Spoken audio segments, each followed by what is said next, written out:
This is a video about the Act 3 talkings of Tips and Tricks video, or more importantly, just more rambling. Please enjoy. Hey, this is Draco and before this video gets underway, I just wanted to say thank you to everyone that watched the first two acts and either got some help or just enjoyed the videos. That's what I try to strive for these videos, just because, well, as long as I'm entertaining you guys, that's the main point of these. Anyway, please enjoy. Alright, so to start off with, want to address straight off the bat, the Ouroboros is something that you can get very early on before you fight any boss, and it's not hard at all to find. It's like when you leave the first starting point and you've got the shop to go straight down to. However, you're going to have to fight at least one boss to get access to the entire map. However, when you start heading to the right of the map, just keep going until you hit one of the stations that resets your items. The moment you hit that, battle will turn off, and when you're allowed to stand, you'll actually see me do this on screen a little bit later.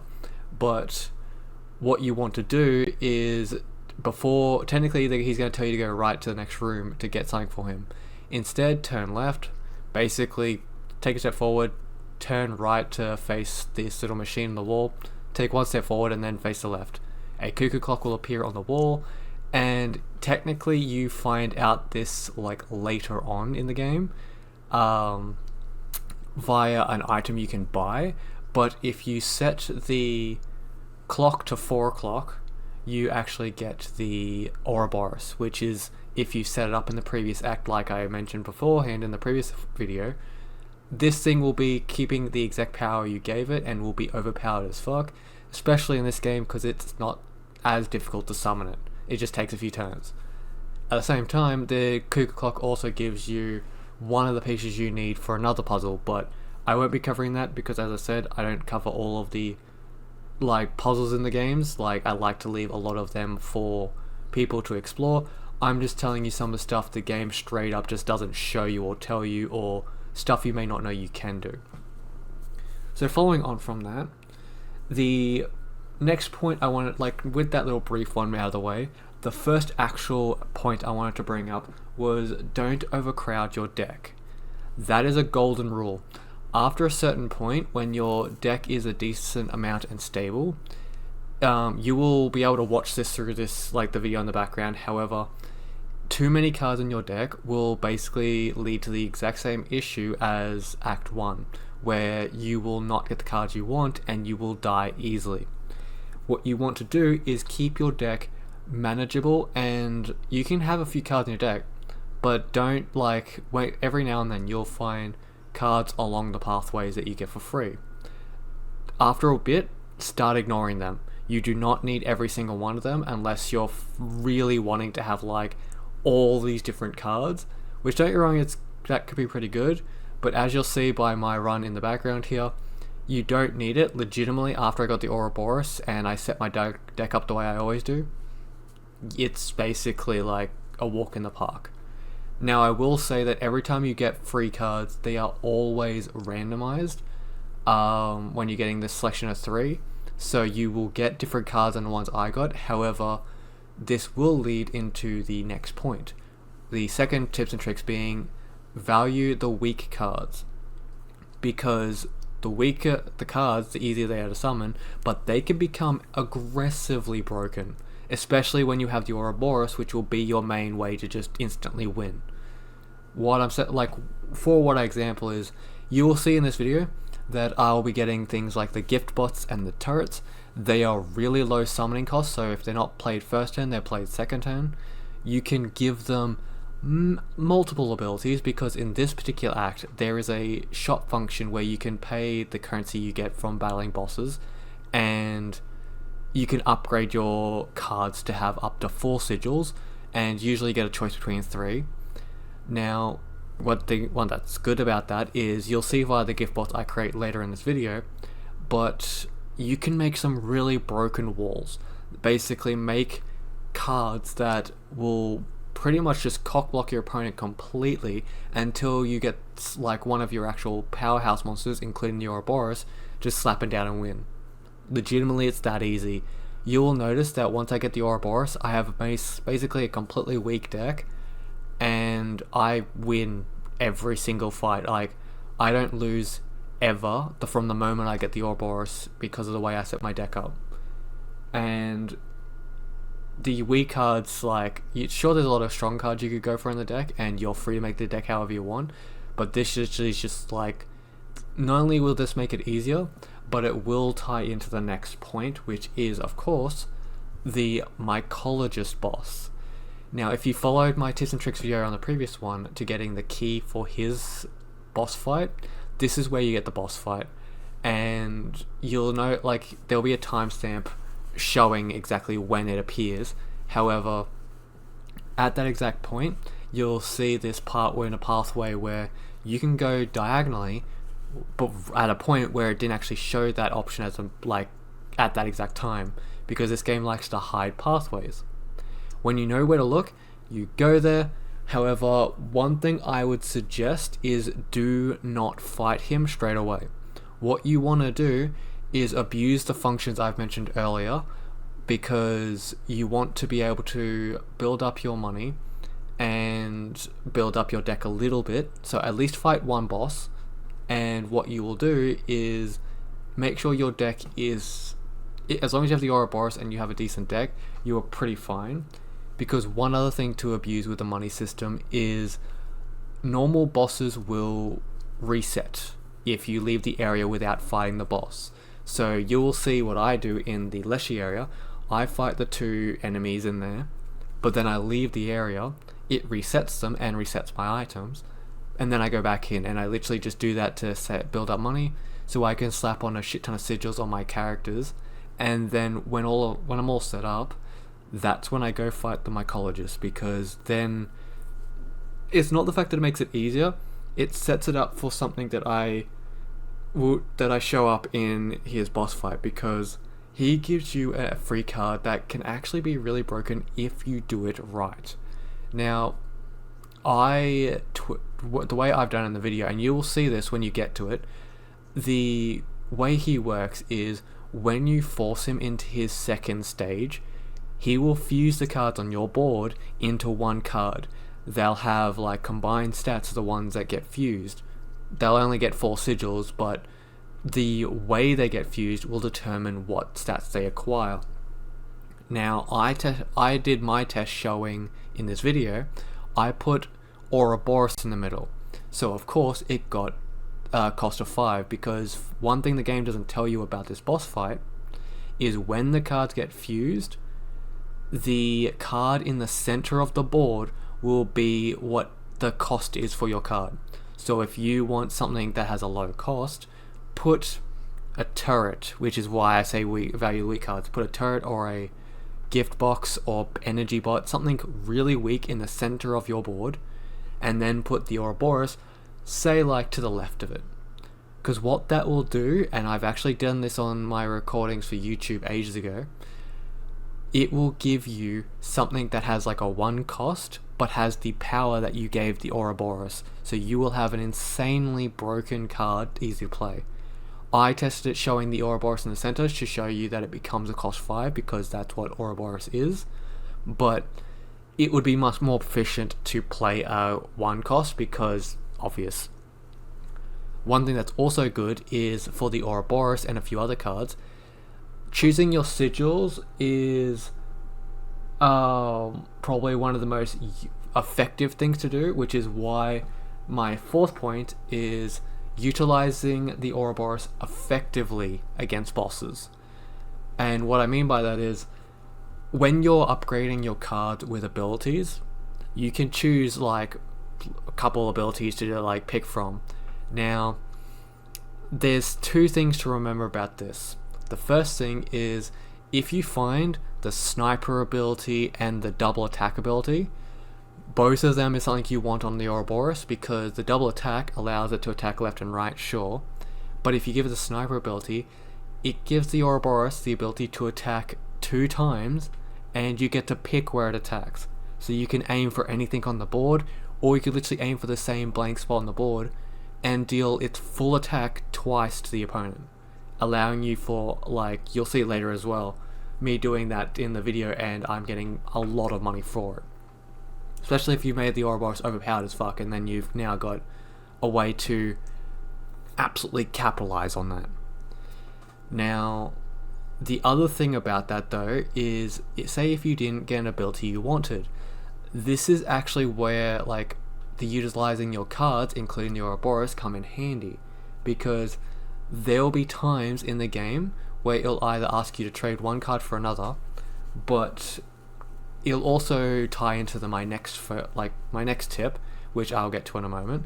Whereas if you get abilities that either are already on your card, so you can't really put on anything good, or you get bad abilities, if you have extra cards, put them on that, because you want to make sure that you're paying attention to what abilities you put on your actual good playing cards.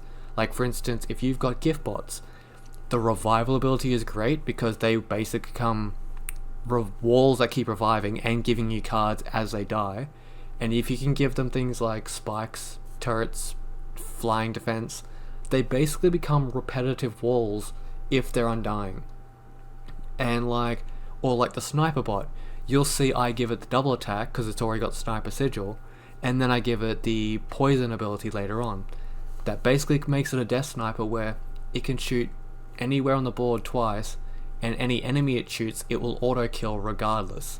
The only time it will kind of like take repercussions from that is if it's attacking like the porcupine off Lesh's area, where it has that nasty little thing where it does the spike damage. So that's just something to keep in mind. Just so that way you know, you have to kind of pay attention to what abilities are going on. You don't technically have to, but this helps out a lot, and you'll see a lot of this in the gameplay. The next point though is what I was mentioning about with the abilities, where it comes to, there will be times where you are going to make cards, and when you're making the cards, like there's up to, I believe there's 3 times in the game where you make cards where you're not in a boss fight. And how this works is you give them a card, it will give, by sacrificing it, you get a certain amount of SP, and you use that plus 2 points to make a card out of whatever points you have. This is where the last part, like the sigil scene, come into play, because having a few cards like that you can easily just trash and get rid of, especially ones that you're either forced to have or ones that you picked up accidentally. If you come across sigils that you either don't want or can't put on anything that you actually like, any of your good cards, slap them on them.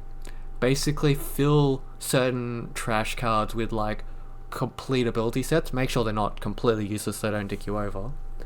But if you fill a card with like 4 sigils, maybe give it the overclock ability and like the gem ability as well, what you're going to do is these are going to be very valuable. So when you have to destroy a card to make a card, you're going to get like, I believe, 5 SP, giving you a total of 7 when making a card. And this is good, because this again will tie into my next point. Because you want the most amount of SP to make a really good card, and you want to like, there's certain things you want to be focused on, which I'll get into in a moment, but at least this way you're able to while cycling to give the cards you want to use the best abilities, you've got these other cards that you can literally just slap any old thing on, and that way they're fodder for later.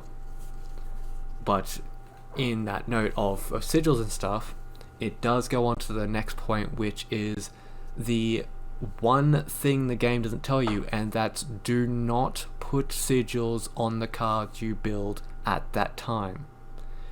At the 3 different times where you build a card that is not a part of a boss fight, one of the options to do is you've got the cost it will have, the attack and defense, and then it has sigils. Do not put sigils on. The reason being is because sigils will bad sigils will increase SP, giving you more to use, or good sigils will cost more depending on how good they are. But you don't need this. This is the game tricking you, making you think you have to play by its rules, and you do not. This is probably the most important rule, and you will see this like later in the video. But what you want to do is make the card, like make it a 1 or 2 cost, but focus on its attack and health. Make it like a 3x2 or like a 2x4. Like, make it something that's pretty good in terms of its stats and being a 1 cost, and give it no sigils. And then you name it and then make it. The reason being is because that shop function I mentioned earlier that allow you to put sigils on your cards work with the custom cards, which means that you can give it the sigils you want without sacrificing its stats. You could literally give it like 2 attack, 4 health, and I'll make it a 1 cost, no sigils. Then you could literally go over to the shop area and keep cycling until you get like Undying, so it keeps reviving, Flying Defense, so you can even block flying type creatures. You could give it like, I don't know, Sniper in case you wanted it to attack anywhere on the board, and you could even give it Death Touch, so if it attacks something, it auto kills it. So you could make really broken cards with this, and it works on all of your customs. So the 3 times you can make customs cards in the game, this will work for every one of them. So you can customize your cards exactly the way you want to make them as broken as you want them. And that's something the game doesn't tell you, because the game tricks you to thinking that you have to put sigils on it at the time you're making it. The only card that forces you to do that is actually the one during a boss fight, because there'll be one of the bosses where you have to make a card during that fight, which I believe is the one in the tech area. That is the only one that you have to make it then and there, because technically what happens is after you make it during mid-fight, it will either A, get transferred to someone else playing at that exact point or in time, or it will be put back in your hand and you'll continue the match. Either way, you either get another free card or someone else random in the world gets it. And that's literally the only time that you don't get to put sigils on a card. But the other 3 times, you do. You will get cards that you can make yourself, and you can pretty much make them broken. You can't make them as broken as the Ouroboros, mind you, but you can get pretty far. But then again, with the fact that you have the Mycologist boss fight giving you a card that can basically be as broken as the Ouroboros, it's kind of understandable. Which, one thing I must give us explicit warning to is when it comes to where they come up to the people that ask you to trade for a card, or ask when you get to the point where you sacrifice a card to get points for making a card. Be careful what you click, because if you misclick, like say if you're trading a card to get a card, if you misclick and click either the Ouroboros, the Mysabot, or any of your actually good cards, you could potentially lose it for the rest of that playthrough, because you don't get a second chance to get something like the Ouroboros back. If you lose the Ouroboros, it's gone. You won't see that again. That's just how the coding of the game is. And unfortunately, it's something that you have to deal with now, because like the only way to, because of how the game autosaves, the only way to get the Ouroboros back is literally either finish the game or start again, which means that you'd have to go through all the tedious again. But anyway, for the tips and tricks, that's pretty much about it. This particular area does not have too much in terms of like massive secrecy. There are a bunch of secrets, like you will see also later. I show you where the Bone Lord boss is, and I say boss, but he has his own room that does nothing. He literally, you go to him, he says he'll impart the secrets of the old one, and then the screen goes black and you appear again with your guy saying what the fuck. It's like, apparently there's a big secret, but the game doesn't tell you what it is. Alright. And when it comes to the when it comes to the rest of the game, most of it's pretty much standard and linear. It's not that hard, in honesty. It's not as tricky or as complex as some people think. It's like, as I said, if you follow the things I mentioned earlier in this video, it's actually pretty manageable and pretty tame. But yeah, hopefully you find this video entertaining, and I will possibly, if you guys want to see me do the challenge mode tips and tricks, showing you how to beat basically the entire roster, because for those that don't know, you have Casey's mod, which is the basically challenge mode of this game, and you have a bunch of different challenges you can set up. The ultimate challenge is actually basically running an entire run with every single challenge like locked in. So that is pretty much the hardest challenge in the game. If you guys want a tips and tricks video on how to beat that, let me know in the comments and I can work towards getting that done. If no one cares for that, honestly, like, I'm happy to leave this here. That's up to you guys. But with that, I'm going to leave it there. Hopefully you guys enjoyed the video. If you have any questions about any of these tips, let me know.